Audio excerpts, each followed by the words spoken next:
today I am so excited now to be talking with Mr. Keith Britton. I'm going to call this our podcast for progress as we're discussing the penny. But at any rate, yes, I do have Keith Britton. He is the Director of Admissions for the University of South Carolina, Sumter campus. I am Erica Williams, and I'm delighted to hang out as we discuss the capital penny sales tax referendum that is coming up on November 5th for this year's election on the ballot.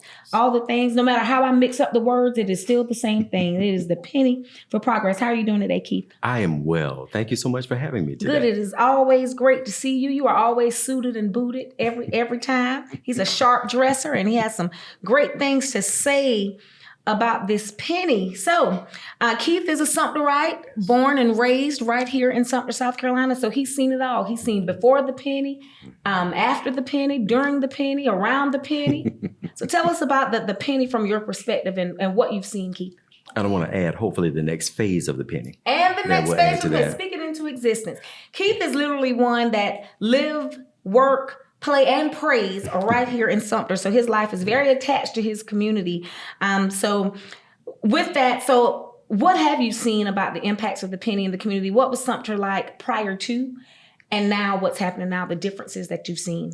We've seen tremendous progress. We always had hopes and dreams about what we want Sumter to be, but you have to invest in order for it to get there. And it's not just an investment in terms of the money, but investment in terms of the time, in terms of all of our resources. That's right. Prior to the Penny for Progress, there were certain things that we wanted to see that we dreamed of, but the resources simply were not there.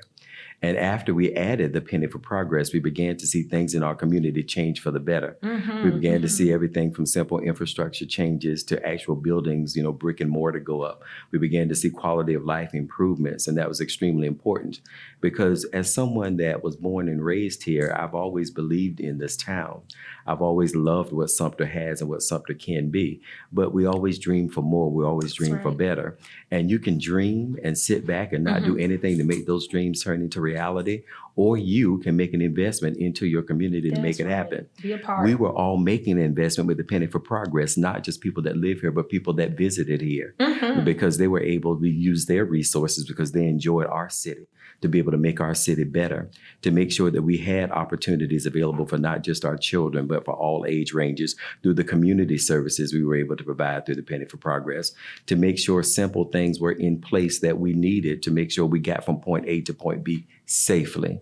So we need to talk about where we're going and where we hope to get in the future.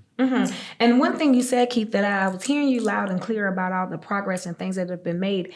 You made the point to say in and around the city, but we know that the Sumter County is also very much impacted by this. There have been lots of projects, the first penny kicking in 2006, and then again in 2014. So you once again being born and raised in the rural city, rural is a very difficult word for someone from Denmark, South Carolina. But you being from the rural areas of Sumter, let's talk a little bit about what you've seen with that, with the impact of the penny and the outskirts of the city and going into the county. Well, what we appreciate about the Penny for Progress is it just wasn't tied to city limits. Because when you look at a community like Sumter, it is comprised of people that live in the city and in the county. When you look at this donut that's around the city, there's a significant number of people that need goods and services and facilities to be able to serve them in the places where they are. The Penny for Progress helped to aid those types of facilities in the rural areas so that people didn't have to drive in for community events. People were able to have those events in the communities in which they live. We need to continue that to make sure that we have enhancements to those buildings that are already in place and look at opportunities to maybe put some others in some areas where they're needed. Yes, because I can only imagine at those community centers what a important resource they are to have in the community, from, small family gatherings to town hall meetings, family reunions. From my understanding, they're used as senior centers. So that tutoring centers. You're right. So it touches different folks of different ages and different walks of life. So that is definitely significant. And also talk a little bit about the public safety in the rural communities and what that was like even growing up. And you mentioned earlier about how you had a personal story, if you will, of what happened to you with public safety.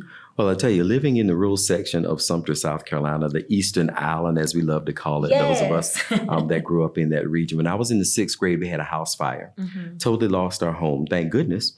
Thank God and goodness. That's right. That we had rural firefighters, those that serve the community, were able to come out and assist in whatever way they can. By supporting this Penny for Progress, we can begin to bolster that support for people that live in those outlying pockets to ensure that if they meet with that type of emergency circumstance, that help will be there easily and readily available, not to have to wait for that help to come from a significant distance away. Because that time is important. Time is important, and it's not just important in terms of saving your physical structure, but saving lives. And if we fail to make this type of investment in our community, we will pay the price down the road, and it will be much higher than anything we would look to pay in this Penny for Progress. Well, this year there are 30 projects on the list. What do we say to those who are like, well, none of those 30 projects impact me, or there's not much going on in my community as I look over the list, it doesn't directly impact me? What do you say to that? It impacts everyone. Failure to invest in your community at this instance will outpace any inflation that you see today, because the cost will be far greater if you never invest in your community. Think about what happens if you don't pay attention to public safety. What is the cost? Think about what happens if you don't invest in community centers and don't invest in the children in those areas to ensure that they have a place to go. What is the cost? Think about if you don't worry, if you do not make the significant improvements that need to be made in your city. What is the cost? It far outweighs the penny for progress. Yes, it far outweighs that penny. But now, how about then for those who are like, well, they're just going to take the money and do whatever they want to with it? What happens if we fail and we do not select or elect to have this penny for our community once again for 2024 and going forward? Look at the past. You can drive through the community and see where the money went. And if you look at what has been done, what the community has committed to do, we're committed to continue to do that, to make sure that we see the evidence of the investment. That's extremely important. So yes, not everybody's going to agree with getting this done. But what everyone has to understand, that you have to look at what has happened, look at what you want to happen, and realize what it's going to take to make it happen. That's right. And what it's going to take to make change is not to sit back and do nothing. You have to do something. The investment needs to be made. That's right. I agree. And the fact of the matter is, where it comes to public safety and roads, if it is not by the penny, where 33% of non-residents are paying that, then that would have a tax hike, because public safety, of course, that's of significance, and lots of other projects on the list. So then what happens when we, at this point, it's our choice. If we want our neighbors to assist in paying the bill, right? But then what happens when we have that millage increase and our property taxes are increased? I don't think that we want that either. So how do we win? And making sure that we understand that we're sharing the responsibility. That's right. And people that enjoy us, even if they're here for a significant period of time, for an extended stay or a short period of time, they're helping us improve our community. So it's not just those that own property. If you talk about millage increases down the road, it's for every visitor that comes in, they're helping us make our community better. Whether they're here for a night, whether they're here for a week, whether they're here for 6 months, everyone is paying the penny, and it makes us better. That's right. Now I want to turn the page for a minute to talk about you. We've talked about you personally as far as being from Sumter and growing up, and of course that house fire that we are very grateful for the rural fire department, so that they can save little Keith when he was 12. But at any rate, let's talk about professionally, and with you being the director of admissions at USC Sumter, the quality of life aspect. What are students when they're looking to enroll in college? What are some of the things they're looking for, and how does the penny impact that? Well, we're growing by leaps and bounds in higher education, especially schools like ours. And when you're looking to attract students, they're looking at the communities that they're going to move to if they have not lived here. And we're pulling students from not just the traditional 5-county service area that we've been in, but beyond, and even out of the state and out of the country. That's with great. Our athletics program continuing to grow. So students, as they are comparing institutions, they're looking at the community that those institutions are in. What's available for them in that community? What is there to do after I'm done with school, after I'm done with a particular sport that I play? And so we want to make sure that we can compete with those other communities. And it's not just for those people we're looking to attract from outside of the Sumter community, but those that live within the Sumter community, to not have to get in a vehicle and drive a significant distance to enjoy a basic quality of life enhancement that we could have here if we made the right investment. And you talked about competing, and in the spirit of competition, we're looking at, when we put Sumter up against other communities around the state, around the region, and internationally, we need to make sure that we recognize that we are competing on that global scale. And from my understanding, 22 counties in South Carolina actually have that penny implemented. And so we need to make sure that we are at least 23, yes, that we are making, that we are harnessing those dollars and that leveraging that support that we can get to make this happen. Now, we have a problem with leakage because we're not always shopping locally. So that means when we're going into other communities, we're paying their penny, but we're not receiving ours. Right. And that's one important point I want to make sure that we discuss and that we talked about, because once again, so many people are looking at it like, what's in it for me? So if you had to just shout it out and make one bold statement for someone to say, what's in it for me? Why should I vote yes on November 5th? What would you say? To make sure that you invest in yourself.